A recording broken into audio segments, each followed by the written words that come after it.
गुरुदेव, मैं हनुमान चालीसा रोज ही पढ़ता हूँ, तो उसमें एक पंक्ति आती है, शंकर सुवन केसरी नंदन तेज प्रताप महाजगवंदन। बहुत सारे धर्माचार्यों को मैंने सुना और आमतौर पे ये लोग मानते भी हैं कि शंकर जी के अवतार थे हनुमान जी। लेकिन जब मैंने वाल्मीकि रामायण को बहुत ध्यान से पढ़ा और इवन रामचरितमानस में भी उनको कहीं भी उनको शंकर जी का अवतार बताया नहीं गया हनुमान चालीसा को।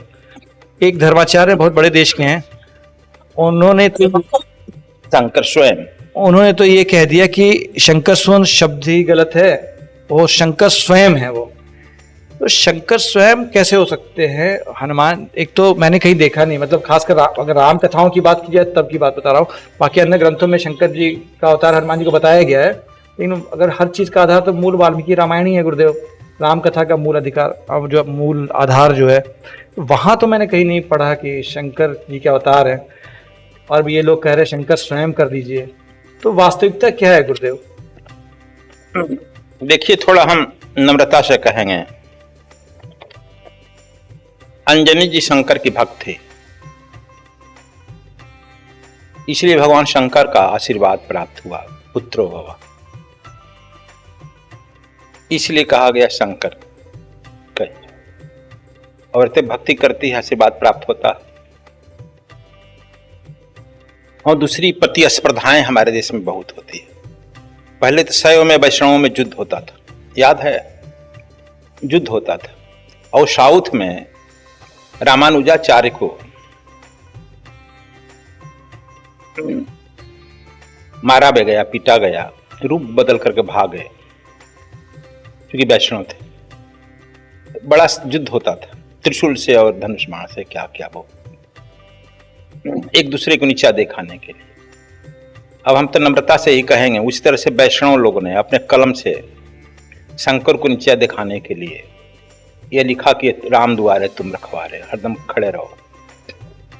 और जब राम जी का जन्म होता है तो मदारी के रूप में, किसके रूप में जाते हैं दर्शन करने के लिए, लड़ाई रहते हैं, और कोई उनको काम नहीं है। और भी एक साधारण आदमी की तरह दर्शन कर सकते हैं। जब वो कहीं प्रकट हो जाएंगे, अंदर ध्यान होंगे, तो वहीं में नहीं प्रकट हो जाएंगे। तो यह सब जो है एक लड़कों के खेल की तरह हम लोग बना देते हैं, अपने ही देवी देवताओं को एक तरह से मखौल बना देते हैं। अपनी बुद्धि के अनुसार अपने इष्ट को बड़ा बनाने के लिए एक दूसरे को छोटा बनाना जरूरी हो जाता है। इसलिए ये सब एक तरह से बचपना है, उसे ध्यान नहीं देना चाहिए। और तीनों एक ही शक्ति के तीन ऊर्जा के फर्म हैं, कौन बड़ा कौन छोटा। एक ही परमात्मा तीन रूपों में तीन गुण के लिए बंटता है। जो आप कह रहे हैं शंकर स्वयं प्रकट हुए हैं, अति प्रतिस्पर्धा में है, ये कह रहे हैं। यदि अपना बुद्धत्व होता, अपना ज्ञान की तीसरी नेत्र खुल जाती, तो नहीं कहा जाता। लेकिन अभी जो है हमारे यहाँ साधुता देश से जा रही है, कथावाचिकता आ रही है।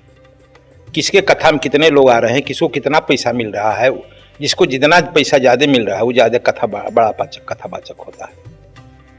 देख रहे हैं ना, ट्रेनिंग दी जा रही। अब आगे नहीं कहेंगे, हमारे यहाँ भी कथावाचक दो ट्रेनिंग ले रहा था, भाग गया। आगे नहीं कहेंगे, खैर। तो यह मर्यादा का उल्लंघन है, एक तरह से कहिए।